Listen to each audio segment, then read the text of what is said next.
नमस्कार दोस्तों, स्वागत है आप सभी लोगों का एग्जामपुर के YouTube चैनल पर। मैं तेजस कुलश्रेष्ठ आप सभी लोगों का स्वागत करूंगा। आज हम जिस चैप्टर के बारे में बात करने जा रहे हैं इसका नाम है मार्केट।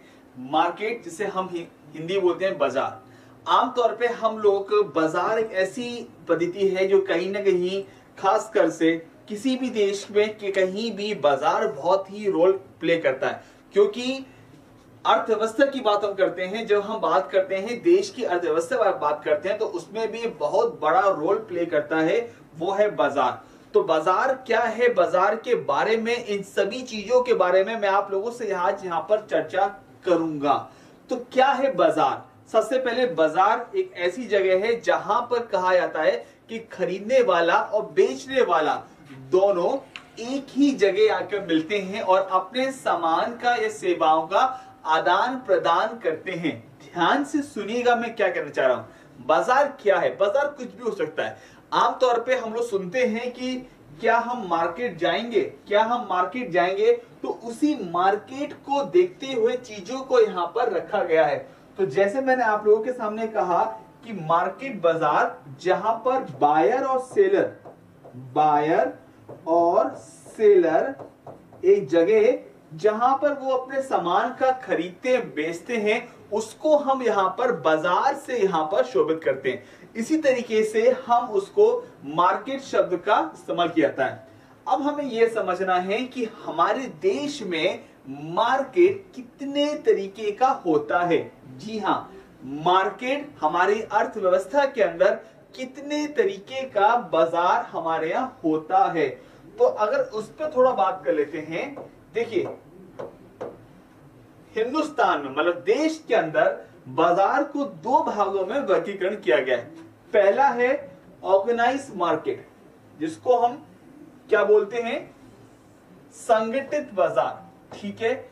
दूसरा होता है अनऑर्गेनाइज मार्केट, जिसे हम क्या बोलते हैं, असंगठित बाजार के नाम से कहा जाता है। ध्यान से सुनिएगा, एक होता है संगठित बाजार, ऐसा बाजार जिसको कंट्रोल करने के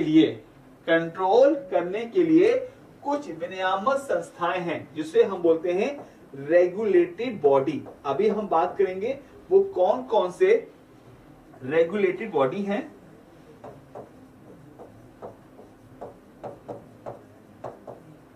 इसके अलावा कुछ ऐसी चीजें भी होती हैं जहां पर बाजार को एक तरीके से ये कहा जाए कि जिसमें बाजार में दाम या मूल्य जो भी चीज होती हैं उनको नियंत्रित ना करने की वजह से उसको हम असंगठित बाजार में रखते हैं। जैसे इसमें कुछ शब्दावली इस्तेमाल किया गया है: perfect competition market, monopoly, monopolistic competition, oligopoly या इनपरफेक्ट कंपटीशन मार्केट। हिंदी में कहूं पूर्ण प्रतियोगिता, एकाधिकार प्रतियोगिता, अल्प अधिकार, अपूर्ण प्रतियोगिता बाजार के नाम से ये यहां पर कहा गया है।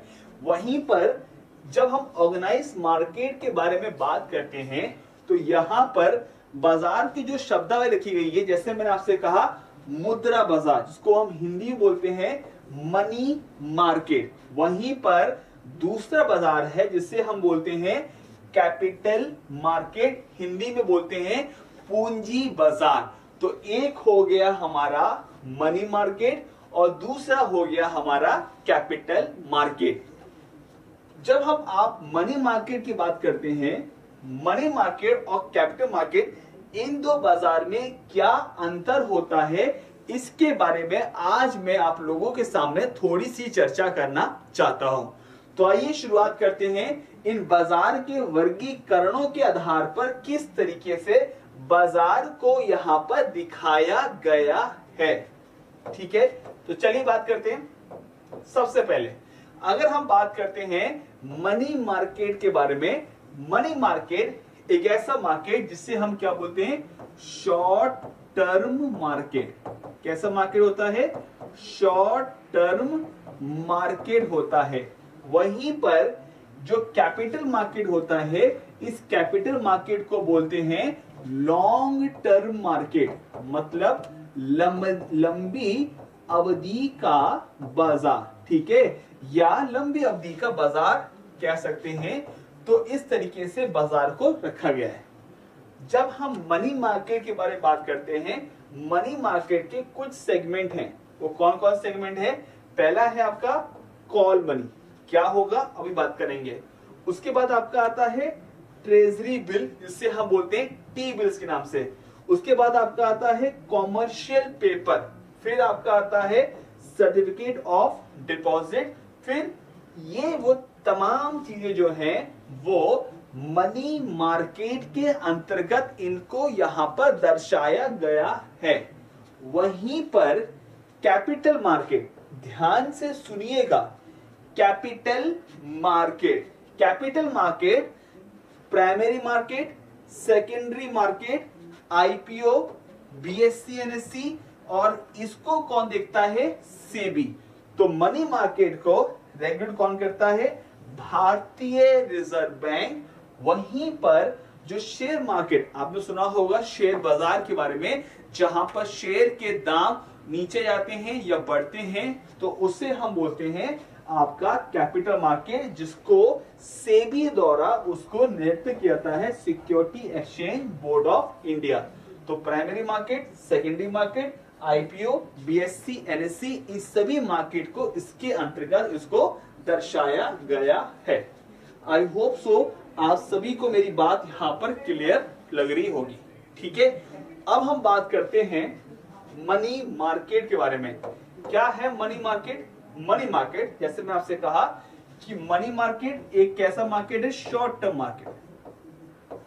शॉर्ट टर्म मार्केट एक ऐसा बाजार जिसकी अवधि जो होता है वो 1 साल, ठीक है, 1 साल या 364 दिन के अतिरिक्त रखा गया है।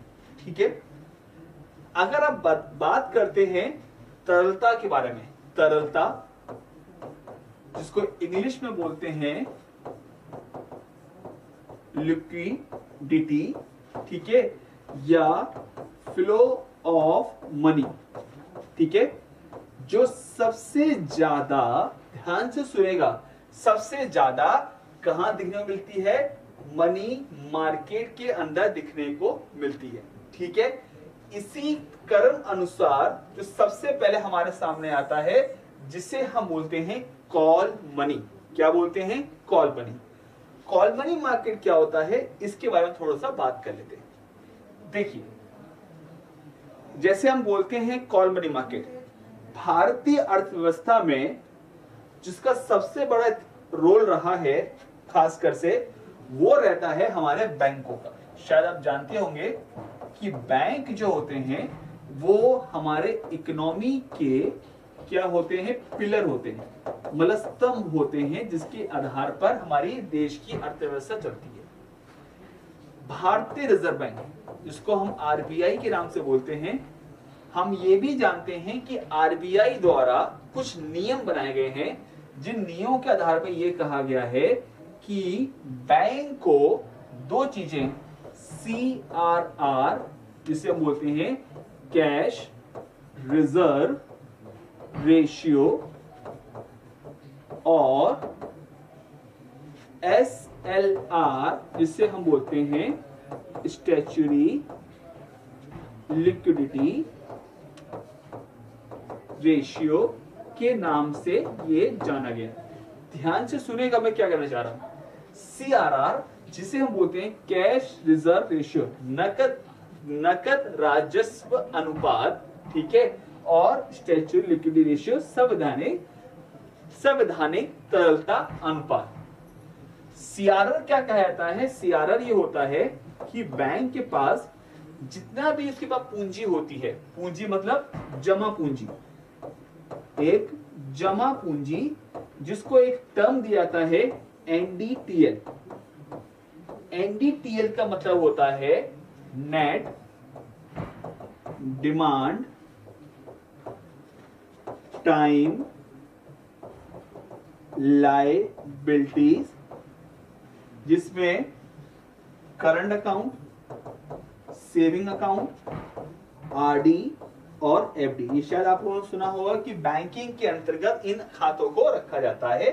और उसी पूंजी को वो बैंक अपने पास रखते हैं। तो सीआरएल कहता है कि जितना भी बैंक के पास क्या आया है एनडीटीएल, उसका 4% बैंक किसको देगा?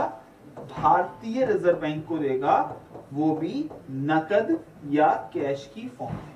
बात समझ में आ रही है? क्लियर हो रहा है सबको यहाँ पर? ठीक है, तो ये तो था खासकर से सीआरआर के बारे में। अब मैं बात करता हूं आपसे एसएलआर, जिसे कहते हैं स्टैच्यूटरी लिक्विडिटी रेशियो। देखिए क्या कह रहा है, इसको समझेगा।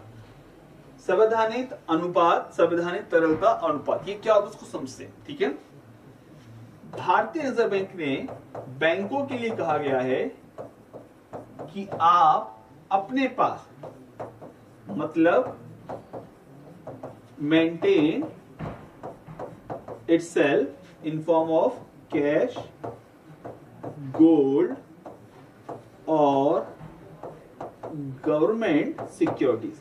ठीक है, चाहे नकद में रखिए पैसा अपने पास या स्वर्ण मतलब सोने में, ठीक है, या सरकारी विभूतियां, ठीक है, सरकारी विभूतियों में भी आप इस पैसे को अपने पास रख सकते हैं, जिसमें यह कहा गया है कि कम से कम 18% और ज्यादा से ज्यादा 40% आप रख सकते हैं। क्लियर है? तो ये तो रहा भारतीय रिजर्व बैंक द्वारा बनाए गए। कभी कभी क्या होता है, बैंक के सामने कभी चैलेंजेस आ जाते हैं, खासकर से नकद के बेसिस पे। नकद कम हो गया, पैसा कम हो गया, हो सकता है कि कुछ लोगों ने पैसा ज्यादा मांग कर ली, तो बैंक अपना सीआरआर एसएलआर को बरकरार नहीं रख पाया।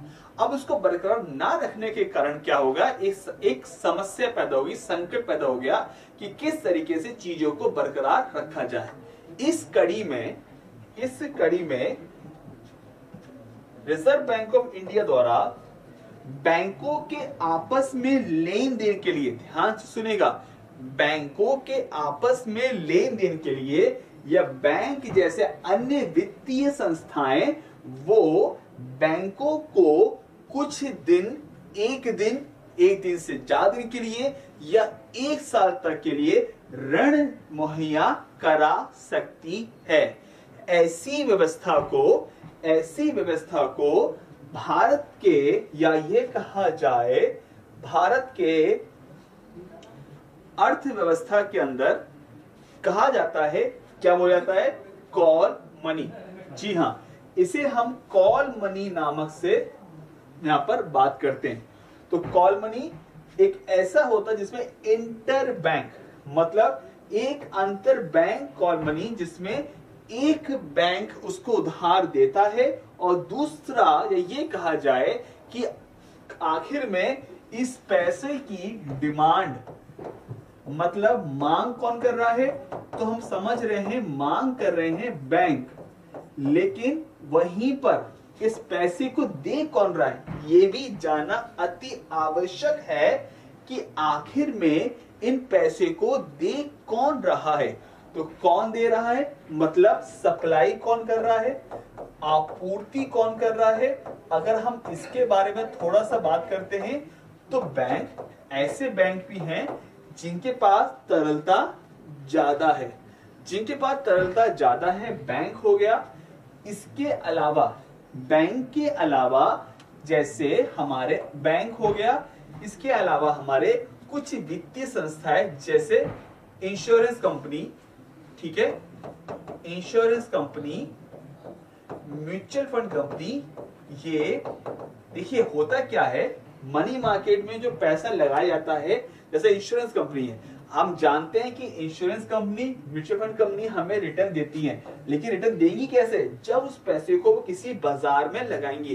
तो आपके पैसे को बाजार में लगाते हैं जिससे ब्याज कमाते हैं और उसी ब्याज से अपना खर्च चलाते हैं, साथ साथ बैंक भी अपना यहाँ पर काम करते हैं।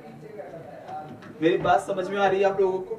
क्लियर हो रहा है यहाँ पे? ठीक है, तो जैसे मैंने आपसे कहा कि कॉल मनी क्या होता है, एक तरीके से वित्तीय संस्था होता है जिसके आधार पर पैसे की लेन देन को इसको यहाँ पर रखा गया है।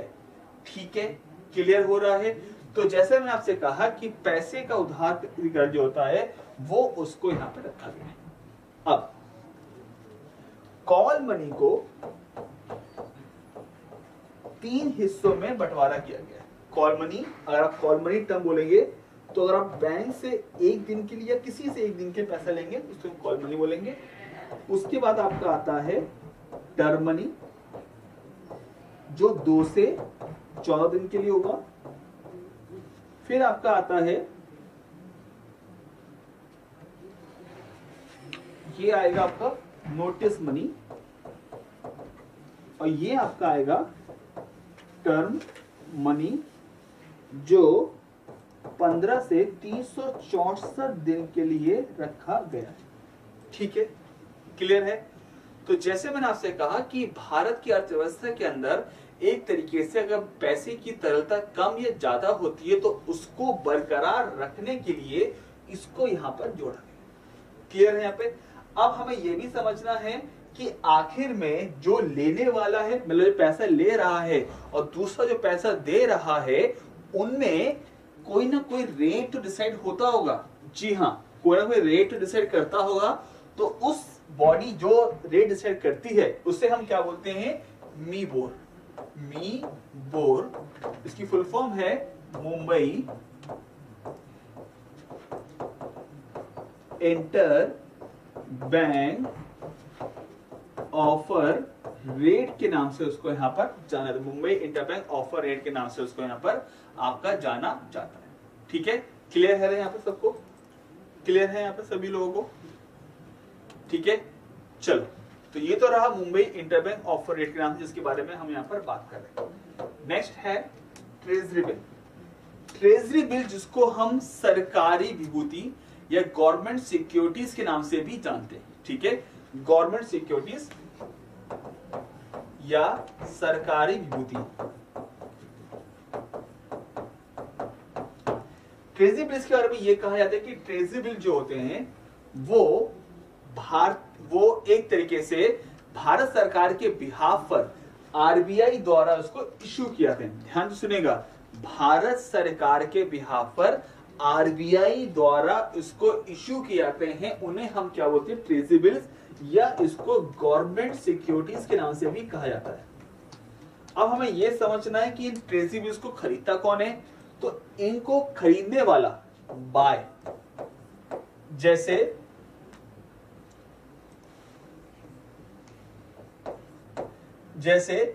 ट्रस्ट हो गए, फर्म्स हो गए, बैंक हो गए, इंडिविजुअल भी, मतलब आप भी यहां पर ले सकते हैं। इसके अलावा कुछ और संस्थाएं भी यहां पर खरीद सकती है। बेचता कौन है? मैंने आपसे कहा था कि गवर्नमेंट ऑफ इंडिया के बिहाफ पर आरबीआई इसको बाजार में बेचती है। ठीक है, अब हमें यह समझना है कि आखिर में ट्रेजरी बिल्स खरीदने का फायदा क्या है। What is the benefit of to purchase the government securities in the market? कि आखिर में एक गवर्नमेंट सिक्योरिटीज को खरीदने का बेनिफिट क्या है, इसको थोड़ा समझते हैं।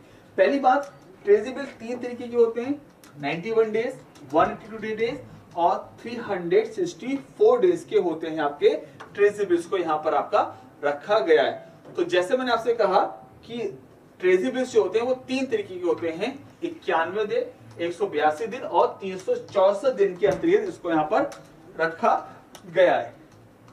ट्रेजरी बिल खरीदने का फायदा ये होता है कि ट्रेजरी बिल आपको डिस्काउंट फॉर्म में मिलेंगे। डिस्काउंट फॉर्म का मतलब क्या हुआ, अब इसको समझिएगा।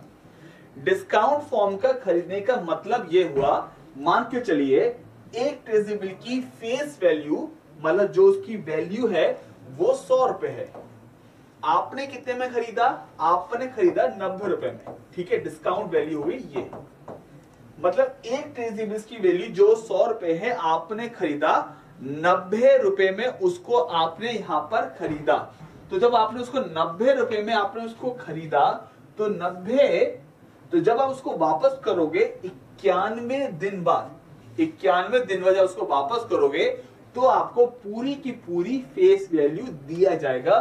तो ये फायदा होता है ट्रेजरी बिल का। इसीलिए बैंक खासकर से एसएलआर को मेंटेन करने के लिए इन ट्रेजरी बिल्स को बाजार से खरीदते हैं। समझ में आ रहा है? ये क्वेश्चन पूछा गया था एग्जाम में कि ट्रेजरी बिल कितने टाइप के होते हैं। 3 तरीके के होते हैं, 91 डेज, 182 डेज और 364 डेज के लिए यहाँ पर रखा गया आपका ट्रेजरी बिल। ठीक है, चलिए आगे देखते हैं। Next, commercial paper.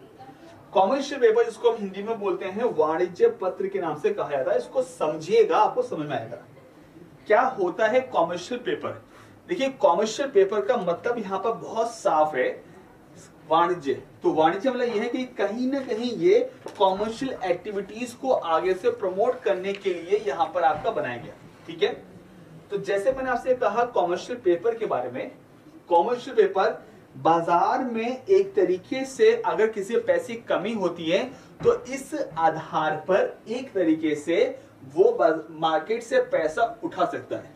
तो पहले हमें यह समझना है कि आखिर में कॉमर्शियल पेपर किसके लिए इश्यू होते हैं, कौन इश्यू करता है और इससे फायदा क्या होगा। तो सबसे पहले ये जो कॉमर्शियल पेपर इश्यू होते हैं वो एक तरीके से कंपनियों के लिए इश्यू होते हैं।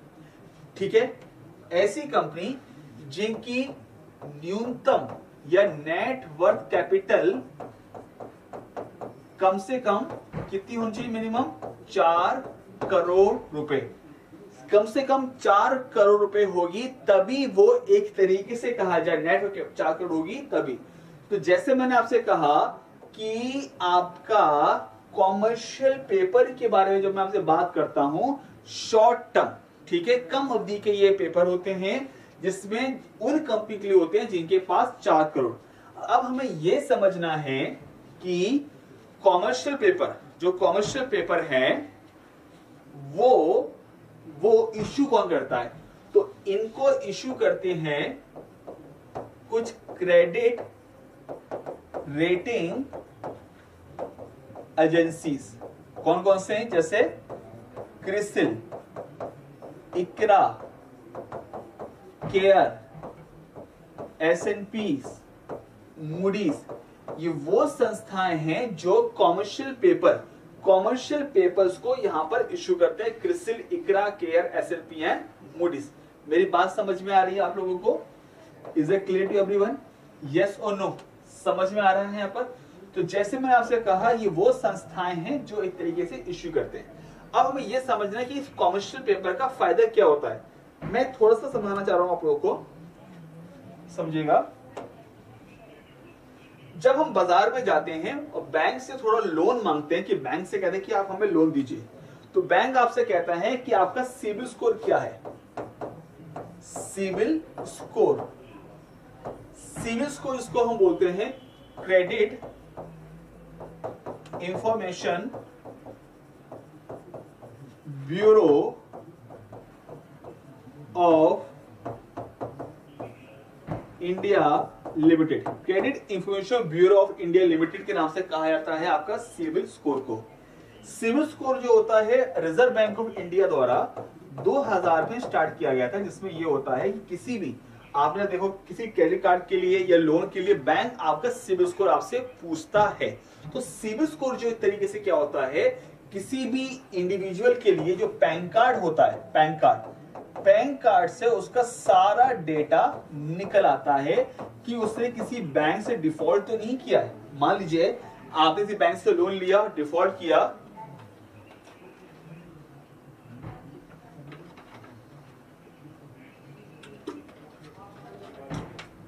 ठीक है, तो उस सब के लिए ये सुविधा बनाई गई है, खासकर से सिबिल स्कोर के बारे में। ठीक है, तो जैसे मैंने आपसे कहा कि सिबिल स्कोर क्या है, उसी तरीके से कंपनियों के लिए क्या होता है, कॉमर्शियल पेपर्स को यहां पर इश्यू कराया जाता है। क्लियर है? कंपनियों के लिए कॉमर्शियल पेपर्स को यहां पर आपका इश्यू कराया जाता है, लेकिन इन्हें कहा जाता है अनसिक्योर प्रॉमिसरी नोट। क्यों? देखिए, जब भी हम, मान लीजिए हमने बैंक से क्रेडिट कार्ड लिया, ठीक है, और आपने क्रेडिट कार्ड का बिल टाइम से पे नहीं किया, तो बैंक में पैसा दे दिया, लेकिन आपने पैसा नहीं दिया तो कहीं ना कहीं बैंक की नजर में आप क्या हो गए, डिफॉल्टर हो गए, आप डिफॉल्ट हो गए, आप बैंक की नजर में डिफॉल्ट हो गए।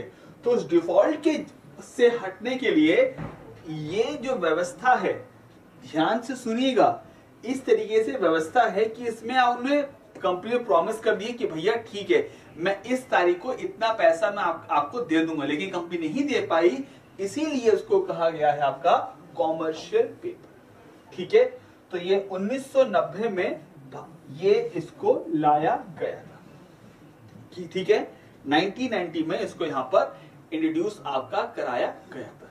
ठीक है, चलिए आगे देखते हैं, नेक्स्ट देखते हैं। उसके बाद अगला आपका आता है सीडी। सीडी क्या होता है, जिसको हम बोलते हैं सर्टिफिकेट डिपॉजिट। ये एक तरीके से सिक्योर माना जाता है। इसका रीजन ये है कि सीडी जो होती है वो बैंक द्वारा स्थापित की जाती है। एक चीज बताना भूल गया आपको कॉमर्स पेपर के बारे में। कॉमर्स पेपर इश्यू होते हैं 5 लाख या इसके मल्टीपल्स, मान ली 5 लाख, 10 लाख, 15 लाख, 20 लाख। तो मिनिमम कैपिटल 5 लाख वो निवेश होता है, इस तरीके से रखा जाता है। और इसकी वैलिडिटी जो होती है वो 7 दिन से 364 दिन के लिए इसकी वैलिडिटी यहां पर होती है। ठीक है, नेक्स्ट देखते हैं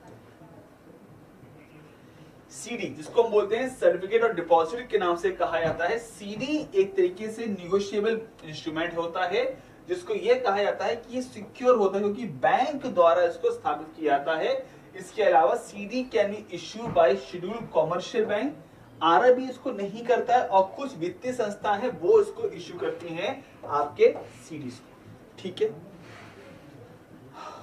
क्लियर है यहाँ पे सभी को यहाँ पे। तो ये कहानियां हैं सीरीज के बारे में, जिसके बारे में मैं आप लोगों के सामने यहाँ पर चर्चा कर रहा हूँ। ठीक है, तो सीडी हो गया, ट्रेजरी बिल्स हो गया। ठीक है, और सीडी की जो फेस वैल्यू जो होती है वो कितनी होती है, 1 लाख होती है। डिस्काउंट में जमा करेंगे, टाइम पीरियड होता है 7 दिन से 364 दिन का टाइम पीरियड इसके अंदर। ठीक है, क्लियर है यहाँ पे। चलो आगे देखते हैं कैपिटल मार्केट। आइए बात करते हैं कैपिटल मार्केट के बारे में। कैपिटल मार्केट क्या होता है, जिसको हम बोलते हैं पूंजी बाजार। आपने शेयर बाजार के बारे में पढ़ा होगा, शेयर बाजार। ठीक है, तो कैपिटल मार्केट जिसको हम बोलते हैं पूंजी बाजार के नाम से कहा जाता है। इसमें एक हिस्सा होता है प्राइमरी मार्केट,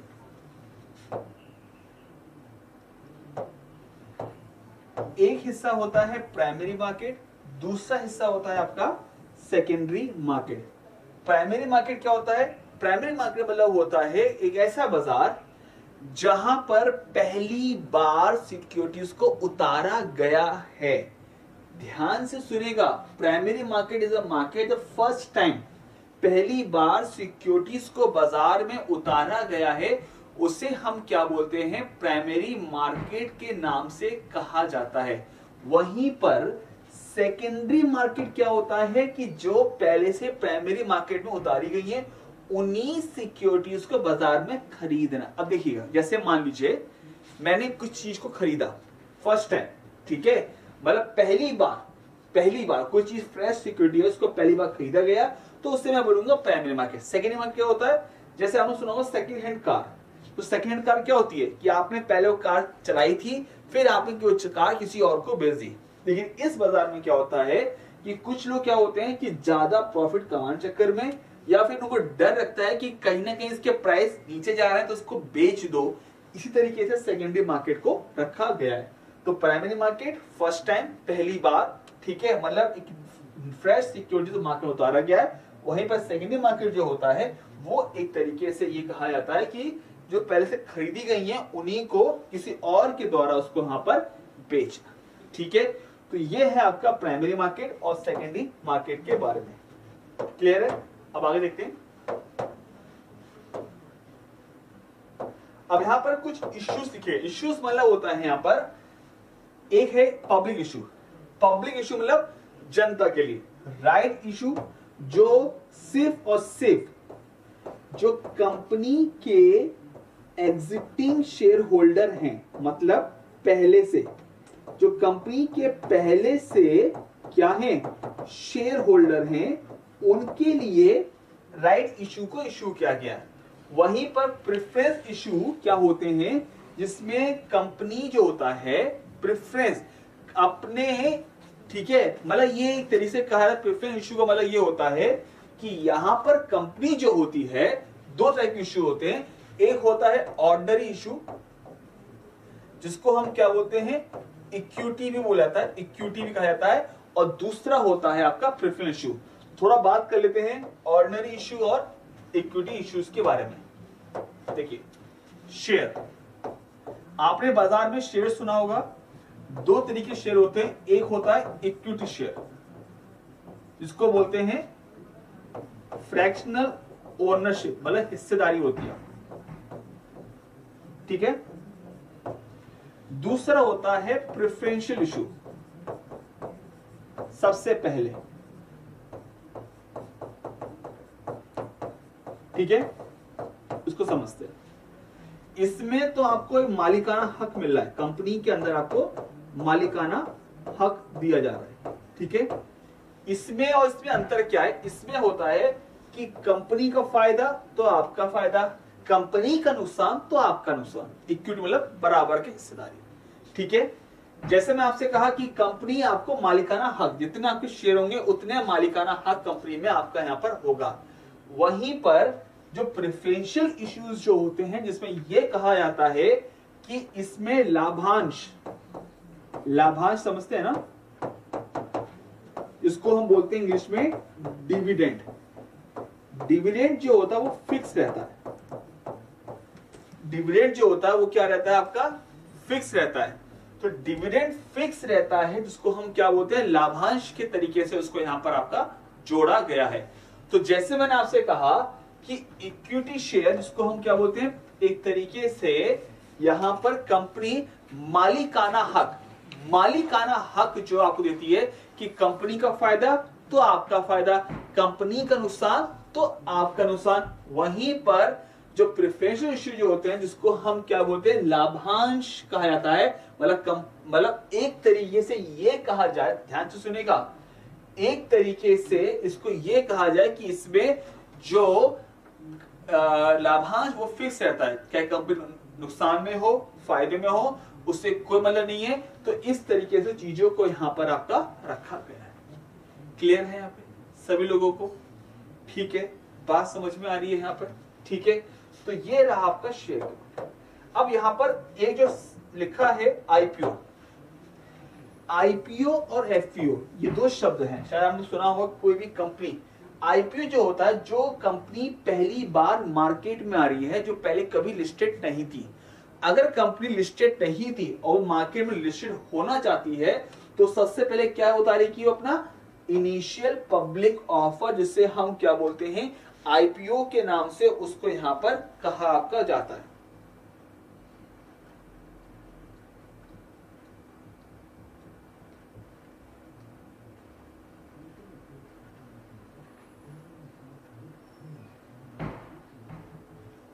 ठीक है, बात समझ में आ रही है। एफयू क्या होता है, फर्दर पब्लिक इशू। ये क्या होता है, इसको समझेंगे।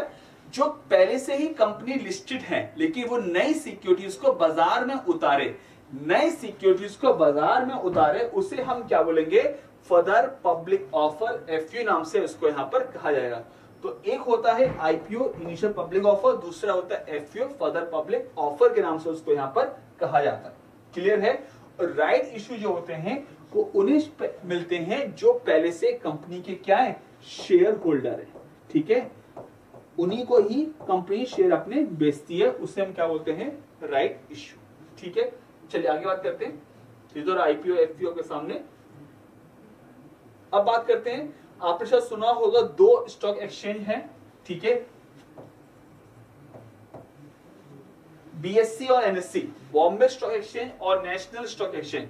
बॉम्बे स्टॉक एक्सचेंज एशिया का सबसे पुराना स्टॉक एक्सचेंज, आप सुनेगा, बीएससी जो है वो एशिया का सबसे पुराना स्टॉक एक्सचेंज है, जो 1875 में बनाया गया था। इसको स्टैब्लिश किया था native share stock broker association, जिससे हम दलाल स्ट्रीट के नाम से भी इसको हम यहां पर जानते हैं।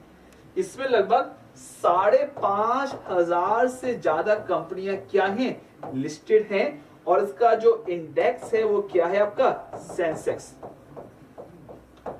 इसकी फुल फॉर्म है सेंसिटिविटी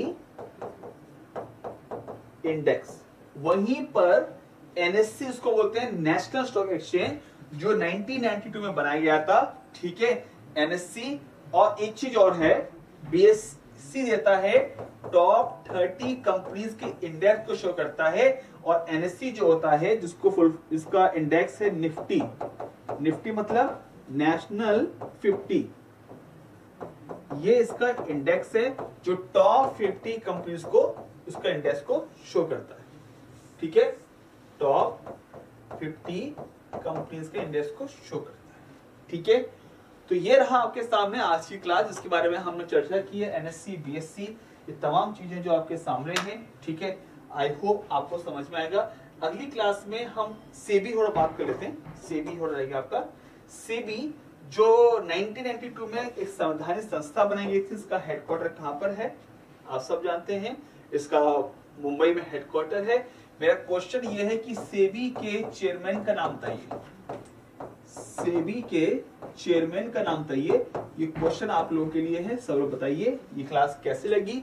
इस क्लास के बारे में मुझको जरूर बताइए। आई होप ये क्लास आपको अच्छी तरीके से समझ में आई होगी।